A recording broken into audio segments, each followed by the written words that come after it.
Let me find my pick. Give my hair looking lovely. Get it ready. It's important. It is important. Hey, I did the same thing, and I was like combing my hair a little. Hi, I'm Seth. And I'm Molly Danley. All right, Molly, what is your official title here at Ranken, Jordan? I am an inpatient occupational therapist. Fantastic. Molly, welcome aboard. Thank you for being this month's featured speaker. Thank you for having me. Of course. So how long have you been working with our inpatient kiddos and kind of what led you to join the Ranken Jordan's team specifically? Yeah, so I have been at Ranken for 4 years. I initially started as an outpatient therapist. I worked outpatient therapy for 2 years, and then I've been on the inpatient side for about 2 years as well. And I still actually treat outpatients that are part of our functional GI clinic that have pelvic floor dysfunction. So I still get to do a little bit of both, and I love doing a little bit of both. So I actually was a student here when before the expansion, before Ranken was twice the size. I did one of my 12-week rotations here, and I just remember the feeling that I got when I first started that rotation, and just the resiliency of these kids and these families, and then the opportunity to be able to play with kids and teenagers and just have fun with them and kind of hide the therapy pieces in that. So that's psychological. Getting to see them recover while also making it fun and motivating for them. So whenever I finished my rotation, I actually remember on my last day I was very upset that I was done with my rotation, and I left and I said, that is a place that I absolutely have to work someday. I'm glad that you did. Back when I was an outpatient, I got to work pretty closely with you as well, so it was really enjoyable to be able to kind of see the impact that you did, especially for these specific programs that a lot of people don't know that Ranken offers, like the functional GI program and different things like that. Okay, so various therapy disciplines here, and I think occupational therapy is most likely the one that, not to speak for the audience, but people just don't hear often. The word occupational is not something that I use in my day-to-day. Absolutely. So could you, elaborate what that means and kind of what brought you to that field? Yeah, absolutely. So occupational therapy overall looks at a person's independence level. So that can look different for a lot of different kids, teenagers, adults. OTs will work with anywhere from kids in the NICU to the geriatric population. And the goal is really just to promote independence. So that looks like independence with play, independence with feeding, activities of daily living, socialization, self-regulation. So it is somewhat broad. And so a lot of what we do is looking at what limits their participation and how can we modify that. Like what pointed you towards this area of study rather than PT or speech or, any other area of healthcare? So what made you decide I want to be an occupational therapist? Yeah, that's a really great question. So when I was going to college, I looked into a ton of different healthcare fields. So I knew I wanted to do a helping profession. So I looked at nursing, PT, OT, speech, nurse practitioner, PA. And I really, when I toured and shadowed an OT, I just totally loved what that day looked like. It was a path that I could be creative and I could really look at what the child's specific goals are and kind of work towards them, helping them achieve that. So whether that's with visual training, transfer training, strengthening, balance, sensory activities, kind of looking at what is challenging for a child and then trying to tap into that to make it a little bit easier for them to participate. Let's say they love baseball and they've been in an accident. We'll work on, they need to be able to see the ball coming their way. They need to be able to fixate on the ball. They have to be able to stand. They have to have postural support. They have to hold the bat with 2 hands. So kind of looking at all the different factors and then working on improving the areas that are more challenging for them. Trying to give them that opportunity and make it challenging, but also they have to be successful because we're human beings and we thrive off of success and we get frustrated if we have a hard time with it. So kind of making things a just right challenge to kind of push them. But hopefully they don't realize that we're pushing them. So trying to make it fun and different, just to encourage them to be able to do those things for themselves. So not only are you breaking down the day-to-day tasks into their specific steps, which is something that a lot of people who do them don't really think about, because for us it's intuitive. Absolutely. But you're also kind of meeting these day-to-day tasks with very kind of sophisticated mental and psychological and social conditioning to really help apply these things outside of the healthcare environment. The silent helper, as I like to call you guys, which is always good, because if something's being done right quietly, you won't even know that it's being done. So I love this opportunity to be able to showcase the good work that you're doing. Thanks. You mentioned that you were a student, right, in this area. So that means that, are you kind of from the St. Louis area? Did you grow up around here, went to school here? Yes. So I had every intentions when I was looking at colleges to go far away from St. Louis.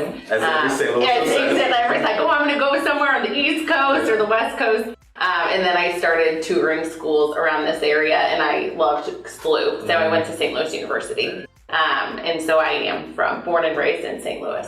Like, what does a nice weekend look like in the world of knowledge? That's a great question.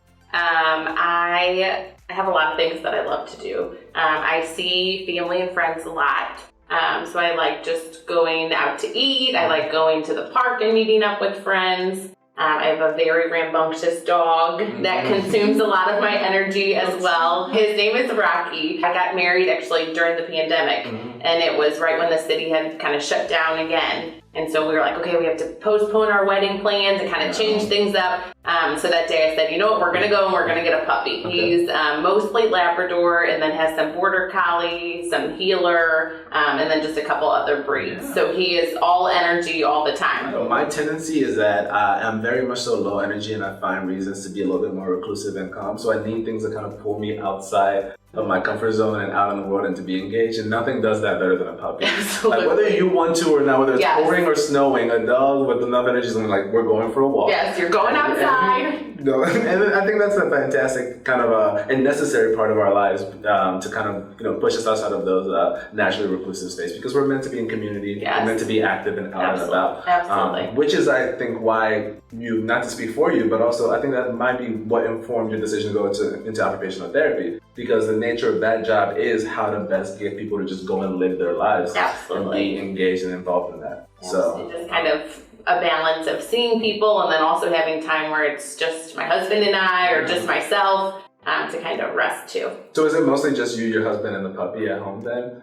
Yeah, so it's just the three of us, and then we're actually having a baby in July. Oh wow! Yeah. Congratulations! Yeah, so we're adding somebody else to the pack. Well, enjoy the quiet while it lasts. Exactly. You even have quiet. I don't know how loud your puppy is. In my experience, dogs are their own children. I know a lot of people who have puppies and are like, this is my baby. I don't know what you mean. Yes, so, exactly. Congratulations on the welcome edition coming up. Speaking from your point of view, though, what aspect of this hospital, what aspect of this environment kind of stands out to you, but also kind of continues to motivate you to do what you do here? Absolutely. That's a really great question. I think the empathy that our staff has towards the kids that we work with, and the empathy the families have and the kids have, and just that resilience and just kind of like love of the environment and love of life, really I think fills my cup the most. This is a place that you can tell people want to be here. Every workplace has good days, bad days, but this is a place where the good days far outweigh the bad days. And I think it's about the little wins. So like even just this week, one of my younger patients was able to sit up for the first time by himself for 6 minutes. And then I've had other kids that have been able, one of my sweet friends does not like baby food at all. And so we've been giving him kind of small tastes of that. And this past week he ate about a half an ounce. And he was playful, and he was clapping, and he was signing more. So it really is just about those small wins. Yeah. And I think that we get a lot of big wins here, but those small everyday wins that we get to see these kids and teenagers and young adults accomplish is pretty remarkable. And I think that the whole staff, the whole team here does a really great job of celebrating those wins. So just wrapping up our conversation, I was curious if you could, speaking to my ignorance and also to the ignorance of people out there that I'm sure are watching, if you could kind of leave us with something that you wish the general public knew about occupational therapy as a discipline, or something that you learned during your time as an OT that you're like, I never knew that before, and I wish that more people knew this about healthcare or people as a whole in the world from the perspective of an occupational therapist. That's a great question. I think one of the biggest things that my schooling has taught me and then working here has taught me, being a human being is a very complex thing, and there are a lot of things that go into that. So I think from an OT standpoint, just realizing that there's so many little things that go into somebody's day, and that is a really challenging thing. So after an injury, or after someone's been in the hospital for a prolonged period of time, no matter why they've been in the hospital, there are so many pieces that kind of have to come back together to get them to that prior level of independence. I think there's just so many factors as human beings that we take for granted. So I think that's one big thing that being an OT has really taught me, is to kind of be patient and to realize that everybody's story looks a little bit different. And independence looks different. So, and I think there's definitely a lot of beauty in those differences. Kudos to you for helping people get to that better point day in and day out. And thank you so much for bringing your mindset and your joy and positivity and your good work to Ranken, Jordan. Thank you so much for taking your time away from all the hard work to come and hang out with me down here in the basement. Yes. Yeah, we filmed this down in the basement. We're in the basement. It's working though. Yeah, thanks for coming down to the basement and hanging out with us and sharing your story to the people out there. So I hope I get to chat with you again soon. Yeah. But I hope you have an amazing rest of the day. Okay? Awesome. Thank you so much. Thank you, everybody. Thanks for tuning in. See you next time.